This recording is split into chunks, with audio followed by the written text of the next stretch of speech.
નમસ્તે મિત્રો, સ્વાગત છે તમારું આપણા એક નવા વિડીયોમાં. આ વિડીયોમાં આપણે કંઈક નવું જાણીશું. તો મિત્રો, આઝાદીનો દિવસ 15મી ઓગસ્ટ આવી રહ્યો છે. તો આજે આપણે આ વિડીયોમાં રાષ્ટ્રધ્વજનો ઇતિહાસ વિશે જાણીશું. ભારતના રાષ્ટ્રધ્વજની તિરંગાની યાત્રા 1905થી લઈને આજ સુધી થયા છે અનેક ફેરફાર. ચાલો જાણીએ. ભારતના પહેલા ધ્વજ નિવેદન દ્વારા 1905માં બનાવવામાં આવ્યો હતો. 1907માં બનેલ ધ્વજ સપ્તઋષિ ઝંડા તરીકે ઓળખાતો 1947માં બન્યો ભારતની આન બાન અને શાન તિરંગો ઇન્ડિયન નેશનલ ફ્લેગ. વર્ષોના સંઘર્ષ બાદ ભારતે 15મી ઓગસ્ટ આઝાદી મળી હતી.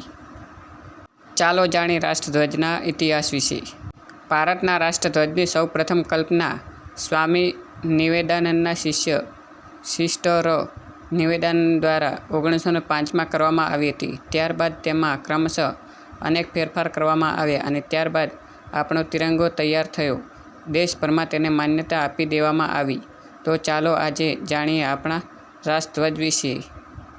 ભારતનો પહેલો ભારતીય ધ્વજ ક્યારે બન્યો અને કેવી રીતે? ભારતનો પહેલો ધ્વજ જ્યારે બન્યો ત્યારે ભારતની કાળમી ગુલામી ભોગવી રહ્યો હતો. વાત છે ઈસવીસન 1905ની કે જ્યારે સ્વામી વિવેકાનંદના શિષ્ય સિસ્ટર નિવેદાનંદે પ્રથમ વખત સ્વતંત્ર સંગ્રામમાં ભારત માટે રાષ્ટ્રધ્વજની કલ્પના કરી હતી. આ ધ્વજમાં 108 જ્યોતિઓનો સમાવેશ કરવામાં આવ્યો હતો. નિવેદાનંદ દ્વારા બનાવવામાં આવેલ ધ્વજનો આકાર ચોરસ હતો. તેમાં લાલ પીળા રંગ રાખવામાં આવ્યા હતા. તેમાં લાલ રંગ એ સ્વતંત્ર સંગ્રામ અને પીળો રંગ એ વિજયનું પ્રતીક હતો. આ ધ્વજમાં બંગાળી ભાષામાં વંદે માતરમ લખવામાં આવ્યું હતું. આ ધ્વજને અત્યારે પણ પશ્ચિમ બંગાળના કોલકાતા સ્થિત આચાર્ય ભવન મ્યુઝિયમમાં સાચવીને રાખવામાં આવ્યો છે. ભારતનો બીજો ધ્વજ સચિન્દ્ર પ્રસાદ બોઝે ડિઝાઇન કર્યો. સ્વામી વિવેકાનંદના શિષ્ય નિવેદિતા બાદ સચિન્દ્ર પ્રસાદ બોઝ દ્વારા તારીખ 7 ઓગસ્ટ 1906ના રોજ કોલકાતાના પારસી બાગાન ચોકમાં ધ્વજ ફરકાવવામાં આવ્યો હતો. આ ધ્વજને કલકત્તા ધ્વજ તરીકે ઓળખાણ મળી હતી. મહત્વની વાત એ છે કે આ પ્રથમ ભારતીય બિનસત્તાવાર ધ્વજ હતો.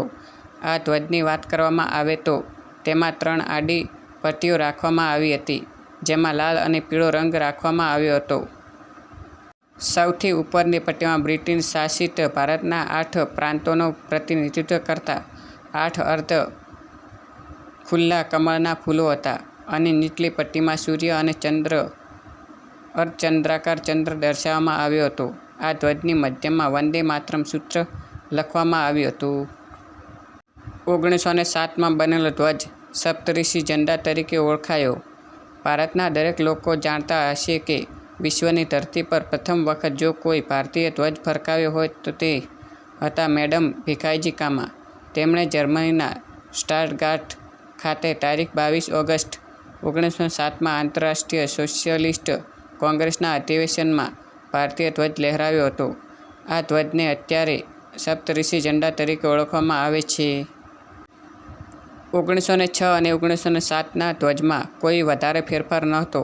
તેમાં ટોચની પટ્ટીનો રંગ કેસરી હતો અને કમળને બદલે 7 સપ્તઋષિનું પ્રતીક હતું. મેડમ કામાનો આ અસલ ધ્વજ આજે પણ પુણેની મરાઠા અને કેસરી લાઇબ્રેરીમાં રાખવામાં આવ્યો છે. 1917માં હોમ રૂલ ચળવળનો હિસ્સો બનેલો ધ્વજ. ભારતમાં અનેક ચળવળો થઈ છે, જેમાંથી કેટલીક ભૂલાઈ ગઈ તો કેટલીક ઇતિહાસના ચોપડે લખાઈ છે. હોમ રૂલ ચળવળ દરમિયાન ભારતની ભૂમિ પર લોકમાન્ય તિલક અને એની બેન્ટન દ્વારા 1917માં ત્રીજા પ્રકારનો તિરંગો ફરકાવવામાં આવ્યો હતો. આ ધ્વજ હોમ રૂલ આંદોલન દરમિયાન કોલકાતામાં કોંગ્રેસના અધિવેશન દરમિયાન ફરકાવવામાં આવ્યો હતો. આ ધ્વજ સ્વતંત્ર સંગ્રામની લડતનું પ્રતીક હતો.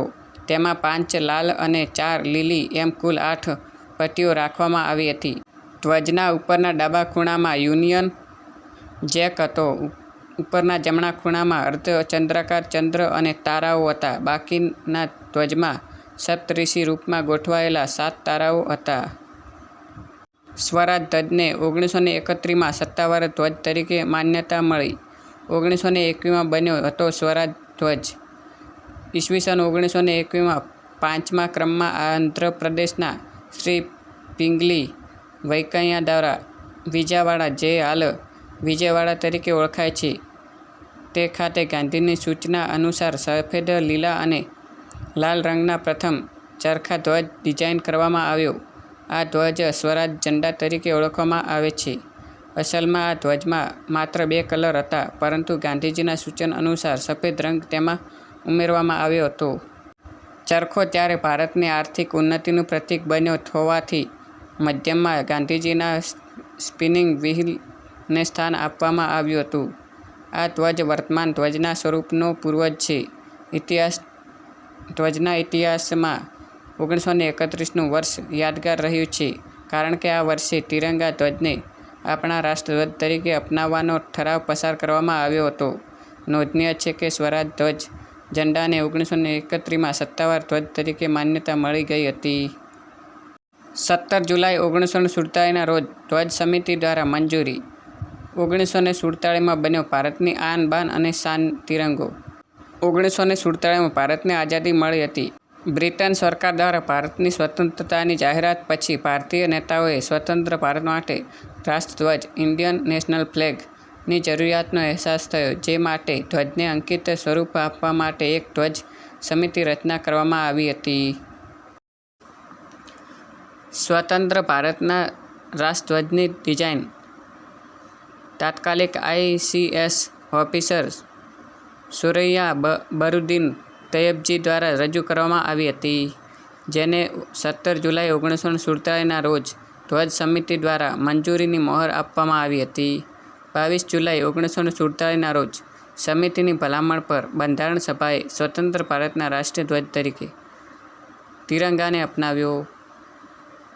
શું તમે આ પહેલાં જાણતા હતા? તો કોમેન્ટ કરી જણાવજો. અને વિડીયો પસંદ આવે તો વિડીયોને એક લાઇક કરજો. આપણા તિરંગાની વાત કરવામાં આવે તો તેમાં 3 રંગની સમાન પહોળાઈની 3 આડી પટ્ટીઓ છે, જેની ટોચ પર ભગવો રંગ જે દેશની તાકાત અને હિંમત દર્શાવે છે. મધ્યમાં સફેદ રંગ ધર્મચક્ર સાથે શાંતિ અને સત્ય દર્શાવે છે. અને ઘેરો લીલો રંગ સમૃદ્ધિ, વિકાસ અને ફળદ્રુપતા દર્શાવે છે. તિરંગાની મધ્યની સફેદ પટ્ટીમાં 24 આરાઓ સાથેનું ઘેરા વાદળી રંગનું અશોક ચક્ર છે. આ ચક્ર દિવસના 24 કલાક અને આપણા દેશની સતત પ્રગતિનું પ્રતિનિધિત્વ કરે છે. ચક્રમાં 24 આરા છે. તો મિત્રો, આજે આપણે આ વિડીયોમાં રાષ્ટ્રધ્વજના ઇતિહાસ વિશે જાણ્યું. તો વિડીયો કેવો લાગ્યો કોમેન્ટ કરી જણાવજો અને વિડીયોને લાઇક, શેર કરવાનું ભૂલતા નહીં. ચેનલમાં નવા તો ચેનલને સબસ્ક્રાઈબ કરજો. તો મિત્રો, ફરી મળીશું એક નવા ટોપિક અને નવા વિડીયો સાથે. ત્યાં સુધી જય હિન્દ, જય Bharat. Thank you for watching video.